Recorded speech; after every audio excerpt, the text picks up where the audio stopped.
Hello everyone, मैं हूं जयेश राजगुरु और स्वागत है आप सभी का इस नए इंटरेस्टिंग यूट्यूब वीडियो में। दोस्तों, आज के इस वीडियो में बात करेंगे हम क्लास 12 हिंदी सब्जेक्ट के बारे में। तो जिन्होंने भी हिंदी सब्जेक्ट लिया है, इस सब्जेक्ट को अगर आपको क्लियर करना है अच्छे से, तो ये वीडियो पूरा देखना बहुत जरूरी है। बहुत सारे आईएमपी टिप्स और साथ ही साथ टिप्स के अलावा हम कुछ इंपॉर्टेंट चैप्टर्स जानेंगे। पोएम्स में से क्या आने वाला है, कैसा आने वाला है, कौन सी पोएम्स करनी है, अच्छे से वो समझेंगे। साथ ही साथ दोस्तों, हम पूरा का पूरा सिंपल सा प्लान और स्ट्रैटेजी फॉलो करते हुए हिंदी सब्जेक्ट को पार करने वाले हैं। तो अगर आप इस चैनल पर नए हैं तो जरूर से सब्सक्राइब कीजिए, बेल आइकन दबाइए, क्योंकि यहां आपको लगातार ऐसे ही इंफॉर्मेटिव वीडियोस मिलते रहेंगे।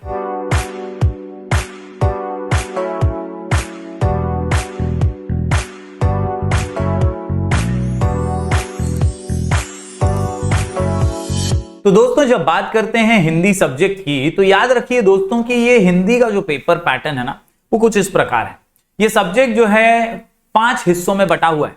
जी हाँ, पेपर 5 हिस्सों में बटा हुआ है और आप देख सकते हैं अलग अलग विभागों में इसका विभाजन किया गया है।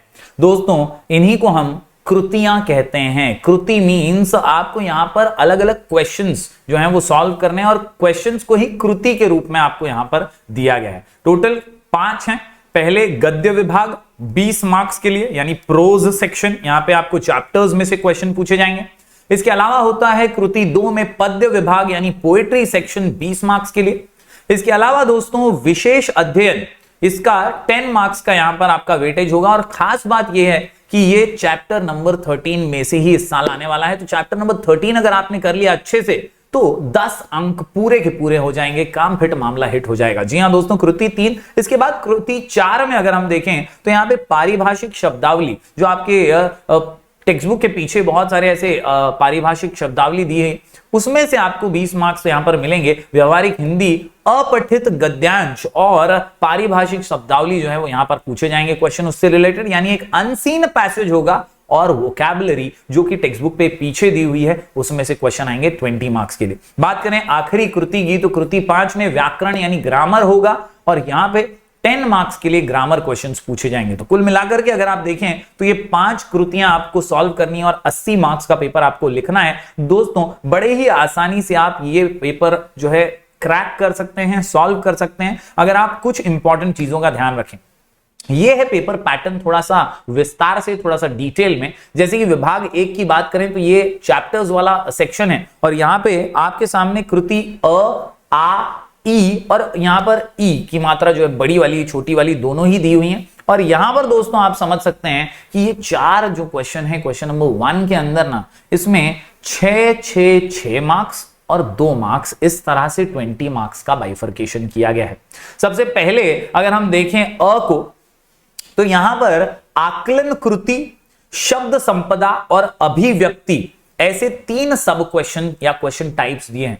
यानी आपके सामने एक परिच्छेद होगा, एक पैसेज होगा 180 से 200 शब्दों का, और उसी में से आपको आकलन कृति करनी होगी, यानी संजाल पूर्ण करना होगा। बीच में एक बॉक्स होगा, 4 खाली डब्बे ऊपर नीचे आजू बाजू में होंगे और आपको बस वो भर देना है। बहुत ही सिंपल सा ये क्वेश्चन होता है 2 मार्क्स के लिए। बहुत ही इजी क्वेश्चन होगा और आप डेफिनेटली इसको क्रैक कर लेंगे। इसके बाद दूसरा शब्द संपदा से रिलेटेड क्वेश्चन आता है। 4 घटक, आधा अंक प्रत्येक के लिए होता है। यहां पर दोस्तों बेसिक ग्रामर जो बचपन से आपने किया है ना, उससे जुड़े हुए प्रश्न आ सकते हैं। समानार्थी, विरुद्धार्थी जैसे, वचन बदलिए जैसे क्वेश्चन बेसिक वाले जो ऊपर के परिच्छेद में से ही होंगे, और ऐसे सिंपल क्वेश्चन सॉल्व करने के आपको 2 मार्क्स मिलेंगे। आखिर में अभिव्यक्ति, ये क्वेश्चन मार्क्स वसूलने वाला क्वेश्चन है, पूरे मार्क्स लाने वाला क्वेश्चन है। अभिव्यक्ति यानी पर्सनल रिस्पॉन्स। यहां पर कुछ भी गलत कभी नहीं होता, क्योंकि एग्जामिनर जो है वो खुद का ओपिनियन से चेक नहीं करेगा। वो देखेगा कि बच्चे को क्या समझा है, उसका क्या व्यू है, उसका क्या ओपिनियन है, उसका पर्सनल रिस्पॉन्स क्या है। तो यहां पर कभी छोड़ना नहीं है, आंसर आपको लिखना ही है।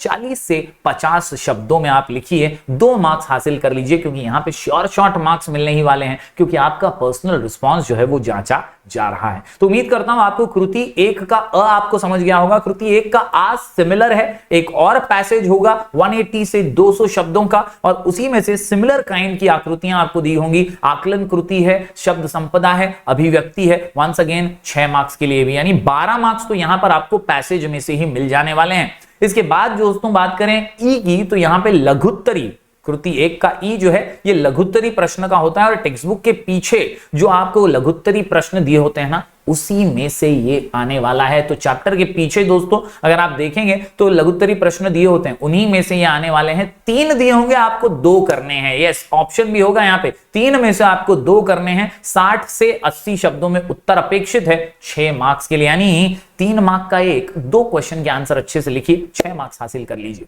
बात करें यहां पर अगले प्रश्न की, तो एक वाक्य में उत्तर 4 में से 2 आपको देने, और यहां पर दोस्तों साहित्य संबंधी सामान्य ज्ञान के ऊपर जो है क्वेश्चन आ सकते हैं, बेसिक नॉलेज के ऊपर आपको क्वेश्चन आ सकते हैं, बेसिक ग्रामर वगैरह भी आ सकता है, और छोटे मोटे क्वेश्चन जो है एक वाक्य में उत्तर लिखिए के आ जाएंगे। दोस्तों ये था विभाग 1 का गद्य विभाग 20 मार्क्स के लिए। और बात करें अगर हम दूसरे विभाग की, तो ये पद्य विभाग है पोएम्स का, और इसकी रचना कुछ इस प्रकार है। अगर विस्तार से देखें तो कृति 2 में अ, आ, ई और ई, यहां पर दोस्तों आप देख सकते हैं कि 8 से 12 पंक्तियां आपको दी होंगी पोएम की, और सेम टाइप है क्वेश्चन का जैसा पैसेजेस के अंदर भी था। सबसे पहले आकलन कृति होगी, आपको संजाल पूर्ण करना होगा, यानी एक बॉक्स होगा, 4 बॉक्स होंगे ऊपर नीचे आगे पीछे साइड में, और यहां पर दोस्तों आपको उसे फिल करना है बॉक्सेस को। बहुत ही आसान प्रश्न होगा, 4 घटक हो सकते हैं, आधा अंक प्रत्येक के लिए यहां पर, और 2 मार्क्स आपको मिल जाएंगे। शब्द संपदा में भी आपको बेसिक ग्रामर होंगे, और उसी के आधार पर आप ये 2 मार्क्स हासिल करेंगे। सॉरी,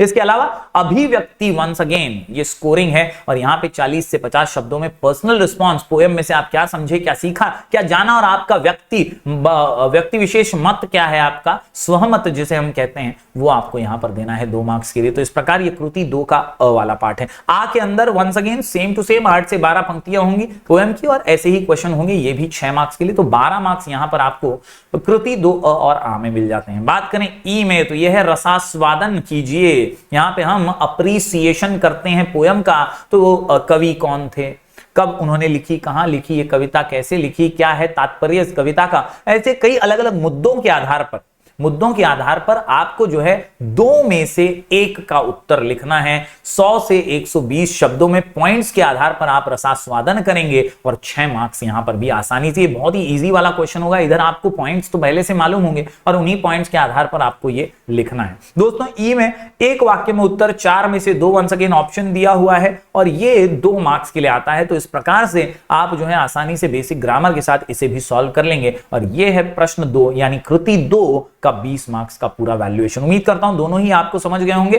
प्रश्न पत्रिका यानी जो कृति पत्रिका है हमारी, उसके अंदर अगर और डिटेल में जाने तो यह है विभाग 3 विशेष अध्ययन। और खास बात मैं आपको इसी वीडियो में बताऊंगा कि ये 10 मार्क्स पूरे के पूरे कैसे वसूलने हैं। जी हां, कान्हूप्रिया का नाम तो सुना ही है आपने, और आपके ही चैप्टर जो है आपके उसी में से एक चैप्टर है जिसके ऊपर ये 10 मार्क्स आपको मिलने वाले हैं इस साल। और इसीलिए ये पद्यांश लगभग 8 से 12 पंक्तियों का आपको दिया होगा, और उसमें से आकलन कृति, शब्द संपदा और अभिव्यक्ति जो है इसके आधार पर 6 मार्क्स और 4 मार्क्स लघुत्तरी प्रश्न इसी एक चैप्टर। तो एक चैप्टर ये वाला सबको कर लेना है, एक चैप्टर ये वाला सबको कर लेना है। 10 मार्क्स इसमें से 100% श्योर शॉट हो जाएंगे आपके, जरा भी टेंशन लेने की बात नहीं होगी। दोस्तों विभाग 4 की बात करूं तो यह है व्यवहारिक हिंदी अपठित गद्यांश यानी अनसीन पैसेज। और ये अनसीन पैसेज में से आपको क्वेश्चन आएंगे 6 मार्क्स के, और यहां पर दोस्तों एक परिच्छेद होगा लगभग 180 से 200 शब्दों का, और वही मैं एक्सपेक्ट करता हूं आप सब सॉल्व करेंगे। दिघोत्तरी को अगर आप छोड़ दें तो अच्छा रहेगा। परिच्छेद लगभग 180 से 200 शब्दों का होगा। आपको आकलन कृति, शब्द संपदा और अभिव्यक्ति ही सॉल्व करना चाहिए, ये मेरा आपसे निवेदन है। तो ये अगर आप कर लेते हैं तो आपका काम हिट, मामला हिट हो जाता है। दोस्तों प्रश्न 4 के अंदर ही यानी विभाग 4 के अंदर ही लघुत्तरी 2 में से एक यानी अनसीन पैसेज के ही जो है 80 से 100 शब्दों में आपको एक क्वेश्चन दिया होगा, वो डिटेल में लिखना है, अथवा सही विकल्प चुनकर वाक्य फिर से लिखिए। तो यहां पर भी आप जो है वाक्य का शुद्धिकरण कर सकते हैं, विकल्प चुनकर, ऑप्शन चुनकर जो है वाक्य को फिर से आसानी से आप लिख पाएंगे। इसके बाद अपठित परिच्छेद लगभग 180 से 200 शब्दों में दिया होगा प्रश्न ई में, और यहां पर भी आकलन कृति, शब्द संपदा और अभिव्यक्ति से रिलेटेड क्वेश्चन होंगे। तो एकदम इजी है बॉस, ये विभाग 4 सबसे ज्यादा स्कोरिंग होगा। एक तो हमने विभाग 3 देखा, वो भी सबसे इजी है क्योंकि एक ही चैप्टर पढ़ना है, और यहां पर आपको अनसीन पैसेजेस में से ही आंसर ढूंढ लेने हैं, और इतने आसान अनसीन पैसेज होते हैं बिलीव मी दोस्तों कि आप पैसेज पढ़ते ही तुरंत आपको आंसर्स मिलने लग जाएंगे। आखिर में होती है पारिभाषिक शब्दावली, 8 में से 4 आपको करनी है, और मेरा ये एडवाइस है कि 8 कर देने का भाई। टाइम होगा आपके पास, यहां पर पारिभाषिक शब्दावली जो है सॉरी, ये पारिभाषिक शब्दावली जो है दोस्तों, ये आपके टेक्स्ट बुक के एंड में दी हुई है। वहां पे कई इंग्लिश वर्ड्स हैं, अलग अलग वर्ड्स हैं, उनका हिंदी में जो है अनुवाद है। उनको आप अगर अच्छे से पढ़ लें और 8 के 8 आप कर लें अच्छे से कॉन्फिडेंटली, तो आप जो है मैक्सिमम मार्क्स हासिल कर सकते हैं। देखिए 4 भी लिखना ही है, 4 तो लिखना ही है, लेकिन थोड़ा ज्यादा लिखेंगे तो एक आध में अगर चूक भी हो जाए, मिस्टेक भी हो जाए, तो आपको मार्क्स मिलने की प्रोबेबिलिटी जो है वो बढ़ जाती है। जो करेक्ट वाला होगा उसके मार्क्स एडअप हो जाएंगे। तो इसलिए इसमें आप ऑप्शन के साथ कर लीजिए सारे के सारे। बात करें दोस्तों प्रश्न 5 की, तो यह है विभाग व्याकरण का 10 मार्क्स के लिए ये पूछा जाता है। जी हां दोस्तों, 10 मार्क्स के लिए ये पूछा जाता है। तो दोस्तों ये है व्याकरण, और यहां पर काल परिवर्तन 4 में से 2, इसके अलावा अलंकार पहचानना है आपको 4 में से 2 मार्क्स के लिए। रस आपको पहचानना है, कौन सा रस दिया गया है 2 मार्क्स के लिए, यहां पे भी 4 में से 2। यानी ढेर सारे ऑप्शंस है, डरने की बात नहीं है, बहुत ही सिंपल है। अगर आप थोड़ी भी ग्रामर की प्रैक्टिस कर लें, ग्रामर की वीडियोस देख लें, तो आपका काम आसान हो जाएगा। मुहावरों का अर्थ लिखकर वाक्य में प्रयोग कीजिए। दोस्तों 4 में से 2 करना है, घाई गड़बड़ नहीं करनी है। कई बच्चे क्या करते हैं, उन्हें मुहावरा देख के खुशी हो जाती है कि अरे यार ये तो मैंने सुना हुआ है यार, एकदम गुस्से में टिमटिमाना, ये तो एकदम इजी है, मैं इसका अर्थ लिख देता हूं यार, एकदम इजी है। और कई बार अर्थ तो सही लिखते हैं, वहां पे आपको मार्क्स मिल जाता है 1, लेकिन दूसरा मार्क्स जो आपको वाक्य में प्रयोग करने का है वो आप सही से नहीं कर पाते। कई बार आप अर्थ जो है वाक्य में लिख देते हैं। तो आपको वाक्य के अंदर जो मुहावरा क्वेश्चन में दिया है ना, वही यूज करना है, ये ध्यान रखिए, और अच्छे से 2 मार्क्स पूरे वसूल कीजिए। यहां पर मुहावरों में डेफिनेटली सभी को फुल मार्क्स मिलेंगे, 2 मार्क्स अपने छोड़िएगा मत यहां पर। इसके अलावा वाक्य शुद्धिकरण करके वाक्य फिर से लिखिए, यानी कहीं पे ई की मात्रा, कहीं पे ऊ की मात्रा, बड़ी ई, छोटी ई, ये जो चीजें हैं ना, ये मिस्टेकन दी होंगी वहां पर, आपको उसे सुधारना है। 1-2 बार आप सेंटेंस को पढ़ेंगे तो आसानी से आपको समझ जाएगा कि क्या गलत दिया है। इसमें ज्यादा डिटेल थिंकिंग करने मत जाइए, ज्यादा सोचने मत जाइए। कई बार बच्चे ये कर लेते हैं कि सही को गलत कर देते हैं, तो ऐसा मत कीजिएगा। 1-2 बार रीड कीजिए और फटाक से जो सही वाला आपके दिमाग में आता है वो लिख दीजिएगा। यहां पे भी 4 में से 2 बोला है, चारों कीजिए, ऐसा मेरा एडवाइस है, क्योंकि चारों आप करेंगे मुहावरे में या यहाँ पे शुद्धिकरण में, तो हो सकता है एक आध गड़बड़ हो जाए, तो दूसरे में मार्क्स डेफिनेटली आपको मिल जाएंगे। तो ये था विभाग 5। तो इस प्रकार से ये मैंने आपको पेपर पैटर्न समझाया। अब कुछ इंपॉर्टेंट चीजें जिसके ऊपर आपको नजर डालनी है। जी हां दोस्तों, इंपॉर्टेंट चीजें हैं, ये बहुत इंपॉर्टेंट चीजें हैं, इसको जरा नोट डाउन कर लीजिए। सबसे पहले गद्य विभाग जो 20 मार्क के लिए है, 6 चैप्टर्स हैं आपके पास, उसमें से 4 आपको अच्छे से करने हैं। आदर्श बदला चैप्टर नंबर 4 अच्छे से कर लीजिए। पाप के 4 हथियार, ये अच्छे से कर लीजिए। सुनो किशोरी बहुत ही जबरदस्त यहां पर एक चैप्टर नंबर 8 निकल करके आता है, और चैप्टर 10 ओजोन विघटन का संकट, ये अगर आप 4 अच्छे से कर लेते हैं, काम फिट, मामला हिट हो जाएगा, और 20 में से मैक्सिमम मार्क्स आप हासिल कर लेंगे। दोस्तों आदर्श बदला श्योर शॉट लग रहा है, आदर्श बदला को छोड़िएगा मत। ये आदर्श बदला चैप्टर जो है ये बहुत ही इंपॉर्टेंट लग रहा है, और ऐसा लगता है कि इसमें डेफिनेटली क्वेश्चंस जो हैं वो निकल करके आएंगे। बात करें पद्य विभाग की, पद्य विभाग की, तो यहां पर पोएम्स है, पोएम्स भी आपको 4 ही करनी है। नवनिर्माण बहुत ही फेमस पोयम है। इसके अलावा 5th जो है उसके अंदर गुरबानी और वृंद के दोहे, ये दोनों को एक ही काउंट किया जाता है, और दोनों ही बहुत ही इजी हैं, गुरु नानक जी के और वृंद जी के, तो ये दोनों कर लीजिए। इसके अलावा चैप्टर पोएम जो 7 है, पेड़ होने का अर्थ और चुनिंदा शेर, ये भी बहुत ही सिंपल से हैं। तो ये 4 पोएम्स करके आप 20 मार्क्स की गारंटी हासिल कर सकते हैं। बात करूं मैं कृति 3 की, जो कि श्योर शॉट है, ये किसी को छोड़ना ही नहीं है, ये सभी को अच्छे से प्रैक्टिस करना है, क्योंकि 10 मार्क्स सिर्फ ये इकलौता चैप्टर आपको देने वाला है। कनुप्रिया, जी हां कनुप्रिया, ये जो है दोस्तों धर्मवीर भारती जी का रचनाकार है वो, और इनका जो कनुप्रिया ये पूरा विशेष अध्ययन है, ये आपको पूरे 10 मार्क्स इसी में से मिल जाएंगे। तो इसको जरूर अच्छे से कीजिएगा, इससे रिलेटेड क्वेश्चंस की 2-3 बार प्रैक्टिस कर लीजिएगा, ये आपको डेफिनेटली 10 मार्क्स दे देगा। आपके पास वास होने का तो टेंशन इसी में खत्म, खलास, फिनिश हो जाएगा। तो उम्मीद करता हूं ये आपने नोट डाउन किया होगा। इसके अलावा व्यवहारिक हिंदी की बात करूं तो पल्लवन है, फीचर लेखन है, मैं उद्घोषक है, ब्लॉग लेखन, प्रकाश उत्पन्न करने वाले जीव, ये जो चैप्टर्स हैं यहां पर इंपॉर्टेंट होते हैं।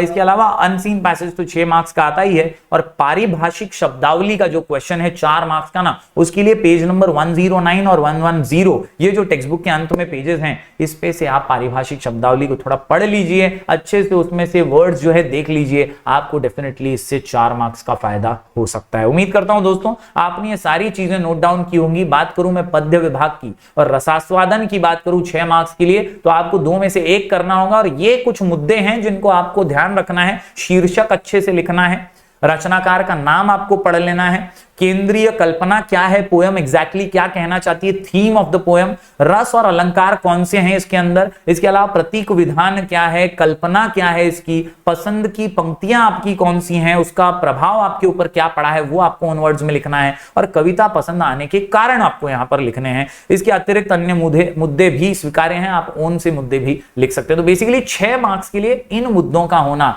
बहुत ज्यादा जरूरी हो जाता है, इसको भी नोट डाउन कर लीजिएगा। उम्मीद करता हूं दोस्तों आपको सारी बातें समझ में आ गई होंगी। ये इंपॉर्टेंट टिप्स हैं जो आपको ध्यान रखने हैं। Never skip personal response question, वो लिखना ही है, उसमें मार्क्स मिलेगा ही। राइट क्वेश्चन नंबर्स प्रॉपरली, इसमें कोई भी गलती ना करें। Always start new section from new page, never leave any question, always right something in that, कुछ तो लिखिए, कुछ भी खाली मत छोड़िए, लिखिए, पैसेजेस में से तो लिखना है, बनता है, एकदम इजीली काम हो जाएगा, आपको जरा भी डरना नहीं है और प्रयास तो करना ही है। नीटनेस रखिए, क्योंकि जहां आप संजाल वगैरह पूर्ण कर रहे हैं एकदम उसे वो गंदा मत कर दीजिए, नीटली थोड़ा सा उसे बनाइए। It plays a very important role in specially language paper. If you get time at the end, try to attempt extra question, यानी रिमेनिंग क्वेश्चंस को भी, जैसा मैंने शुरुआत में भी एडवाइस किया कि एक्स्ट्रा क्वेश्चंस भी कर लोगे तो बहुत अच्छा होगा। उम्मीद करता हूं दोस्तों आपको ये सारे टिप्स जो हैं समझ में आ गए होंगे, और जितनी बातें मैंने कही वो आपने नोट डाउन की होंगी। यहां पर दोस्तों आपको प्रिपेयर कैसे करना है, तो 2-3 क्वेश्चन पेपर सॉल्व करने ही हैं। 2-3 क्वेश्चन पेपर जरूर सॉल्व कीजिए। हमारे Telegram channel sky education official पे प्रैक्टिस पेपर्स की लिंक है, वहां से आप हिंदी के प्रैक्टिस पेपर जरूर देख लीजिएगा और उन्हें जरूर सॉल्व कीजिएगा। बोर्ड एग्जाम से पहले 2-3 पेपर सॉल्व करोगे तो कॉन्फिडेंस अपने आप आ जाएगा। टेक्स्ट बुक को थॉरली रीड कीजिए,